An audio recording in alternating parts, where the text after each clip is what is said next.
Thank the gentleman. Mr. Aguilar. Thank you, Chairman General Calvert. That's right. Thanks to the witnesses for being here. That's okay, Private. Go ahead. The clock's still moving, Mr. Secretary. I want to express my severe concern with the deployment of the National Guard in Los Angeles without consultation of the state of California. There have been photographs that have shown these troops sleeping on the floor and have not been provided fuel, food, or water by DOD. How long will this deployment last, and why were we unprepared to provide them basic necessities such as food and water? The commanders and troops on the field are very well prepared, sir. They responded incredibly rapidly to a deteriorating situation with equipment and capabilities. We have made sure from the top down, as a Secretary of Defense who's been in a unit holding riot shields outside the White House during the chaos of the summer of 2020. I know what it's like to be immediately deployed into a situation like that. There are moments where you make do as best you can temporarily, but we are ensuring they're housed, fed, water capabilities in real time from my office, because I care that much about the California Guard and the Marines and the men and women who are supporting our ICE agents on the ground. You should check it's with your true office. Every day, and that's a disingenuous attack that misrepresents how much we care about our troops and what they're doing to defend ICE agents. I'm not going to take the fact that we don't care about the troops. Nobody cares more about the troops at the top than this Secretary and the Chairman and our department. How long will the deployment last? What's up, everybody? Welcome back to the channel. So, I was kind of iffy on Pete Hegseth when I saw he was being nominated for DOD Secretary. I was like, who is this guy? Because I don't really watch Fox News. I don't watch corporate press outlets all that much anyway, except for MSNBC, because I want to know exactly what these people are saying, what the far left is talking about. But I don't watch Fox News. I don't watch right-wing commentary or nothing like that. I just watch and read left-wing news. So I didn't really know much about Pete Hegseth, but holy crap, this dude, he's really, really good at knocking down these BS narratives from the left. But I've got the rest of the interaction for you guys, and this one's great. So before we get into it, y'all smash that like button for me, subscribe if you're new around here, share this video anywhere and everywhere you can, and if you could, I would greatly appreciate if you would look right below the video, click that join button, sign up, become a member. Help me deliver the best possible content I can deliver to you guys. And without any further ado, let's get it, y'all. So you should check It's with your true office. every day, and that's a disingenuous attack that misrepresents how much we care about our troops and what they're doing to defend ICE agents. I'm not going to take the fact that we don't care about the troops. Nobody cares more about the troops at the top than this Secretary and the Chairman and our department. How long will the deployment last? We stated very publicly that it's 60 days. Because we want to ensure that those rioters, looters, and thugs on the other side assaulting our police officers know that we're not going anywhere. We're here to maintain the peace on behalf of law enforcement officers in Los Angeles, which Gavin Newsom won't do. What is the estimated cost of the deployment for the Guard and the Marines to LA, and where's this funding coming from? Will it be coming from quality of life programs that affect our service members or our families? If you want to wait till I finish. Before I hand it to such as updates, housing and barracks. Before I hand it to Bryn, the insinuation that we're pulling money from housing and barracks in order to fund this is disingenuous and incorrect. I'm just asking. Bryn can give you the numbers, absolutely. So the current estimated cost is $134 million, which is largely just TDY costs, travel, housing, food, et cetera. Where's it coming from? That's the cost, but where's it coming from? Out of their O&M accounts. With the most recent deployment of the Marines, Mr. Secretary, what's the justification for using the military for civilian law enforcement purposes in LA? Why are you sending war fighters to cities to interact with civilians? Every American citizen deserves to live in a community that's safe, and ICE agents need to be able to do their job. They're being attacked for doing their job, which is deporting illegal criminals.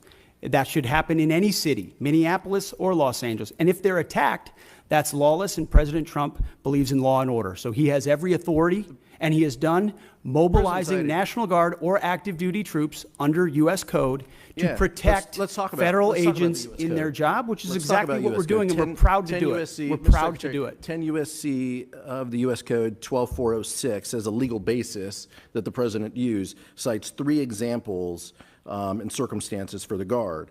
Invasion by a foreign nation, rebellion or dangerous rebellion against the authority of the government of the United States, or the president is unable with regular forces to execute the laws of the United States. Which authority is triggered here to justify the use? I don't know. You just read it yourself, and people can listen themselves, but it sounds like all three to me. If you've got millions of illegals and you don't know where they're coming from, they're waving flags from foreign countries and assaulting police officers and law enforcement officers, that's a problem. The laws of the United States? No, the governor of California is unable to execute the laws of the United States. The president, you said all three apply. The governor of the California has failed to protect his people, along with the mayor of Los Angeles, and so President Trump has said he will protect our agents, and our Guard and Marines are proud to do it. The law also says, Mr. Secretary, that the orders for these purposes shall be issued through governors of the states. You and I both know that President Trump has all the authorities necessary, and thankfully he's willing to do it on behalf of the citizens of Los Angeles, on behalf of our ICE agents, and behalf of our country.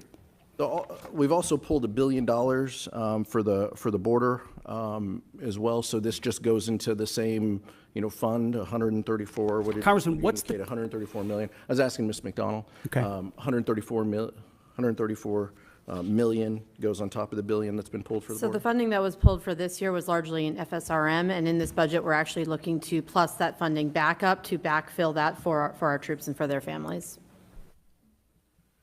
Thank you, Mr. Chairman.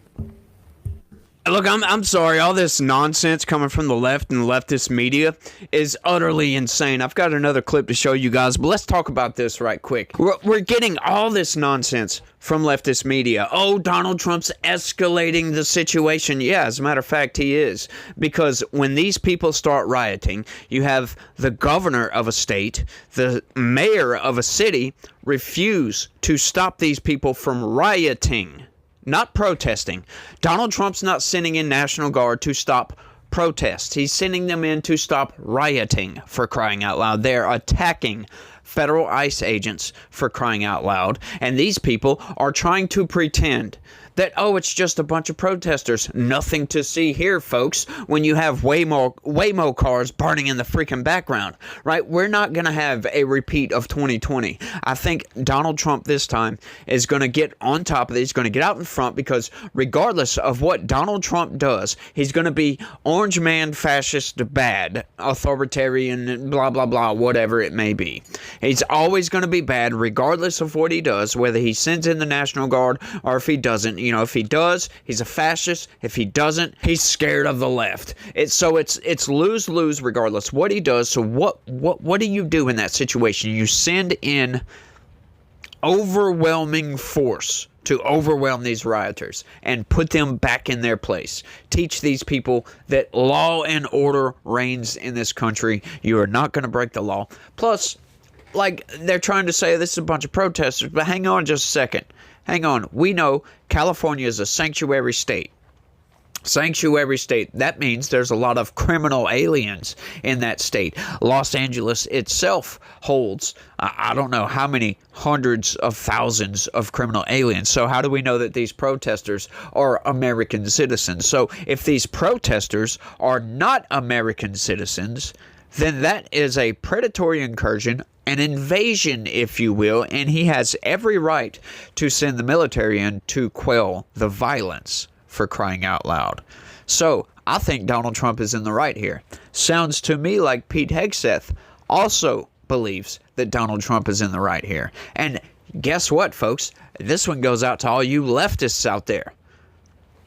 Everybody thinks that Donald Trump is in the right here. Check this out. So Donald Trump, the president, picking a fight on this, and to an extent, you see Los Angeles Mayor Karen Bass, a Democrat, and the California Governor Gavin Newsom pushing back. So what do voters see in terms of their perceptions of Republicans, the president, or Democrats, say Gavin Newsom, on this issue? Yeah, the American electorate believe that the Democrats don't have a clue on the issue of immigration. I mean, you could just take it here. Closer to trust more in immigration, Democrats versus Republicans. Got 3 different polls for you across the board. They all tell the same story. Republicans lead on the issue of immigration. You see it here, CBS +6. You see it here, CNN +6. You see it here, Ipsos, even bigger, +19. No matter what poll you look at, no matter which way you cut it, the American public is with the Republicans, the American public is with Donald Trump, and to a much greater extent than they were in term number one. And it's not just on the broad issue of immigration, it's on the specifics as well, in which the American public is with Donald Trump and the Republicans.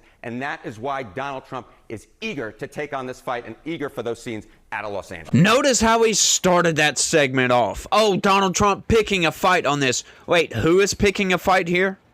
Who is the one not stopping violent rioters from burning cars, burning buildings, and just destroying personal property, for crying out loud? It's not Donald Trump that is the problem here, folks.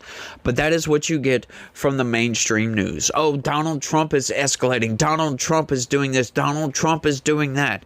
No, Donald Trump is responding to violence. That's what Donald Trump is responding to, because he is the chief law enforcement officer of the United States. It is his responsibility to ensure the safety of the citizenry. He sits atop the federal government, for goodness sakes. Like these people, these narratives from the corporate press. Oh, Donald Trump is picking a fight. Oh, he's such a fascist. Well, go on with that fascism, if you will. That's what I'm calling it, at least. Fascism. That pretty much means that anybody that calls Donald Trump a fascist is conducting or engaging in fascism. That's what that is. It's just utterly ridiculous, these narratives that they come up with. The American people are on the side of Republicans on this one. You cannot tell me otherwise. Like, I just don't understand how the mainstream news, seeing polls like this and seeing the response from the American people and seeing what's actually going on, are actually trying to build a narrative that these are just peaceful protesters. Once again, we saw it in 2020. But come on, guys, like the absolute just bloviating coming from the mainstream news on this issue. You're not going to pull that over. You're not going to pull the wool over our eyes anymore. Like, sure, you might have thought you were getting away with it in 2020, but your credibility is gone. It's absolutely gone. You need to stop lying to the American people and start telling the truth. Start speaking truth to power, if you will, once again, because you guys have stopped doing that. You just capitulate to evil. That's what the mainstream news does. They don't speak truth to power. They capitulate to evil. And that pretty much wraps that up with a nice little bow. These crackpots over in the mainstream news will just never seem to learn their lesson. But, you know, guys, there's a lot of people out there's a lot of good people out there that are reporting the actual facts. I would suggest just drop the mainstream news, go follow somebody that's actually reporting on news, that's actually reporting on facts, and get behind some of those people so you can get reality, so you can get the truth, so you're not getting fed this narrative that they want to portray. Because, you know, once again, folks, the narrative out of the mainstream news is always Republicans are bad, Democrats are good, and, you know, we might not even mention Democrats if we don't have to, because we don't want to put them in a position to where they might look bad at all. It's insane what is coming out of the mainstream news. It's hard to believe that with the social media landscape that we have these days and the absolute exposure of lies and narrative building that has been coming out about the corporate press and about the mainstream narrative machine, you would figure that these people would wake up and see that, hang on, the American people can see that we're lying about this. They can see that we're heavily biased to one direction.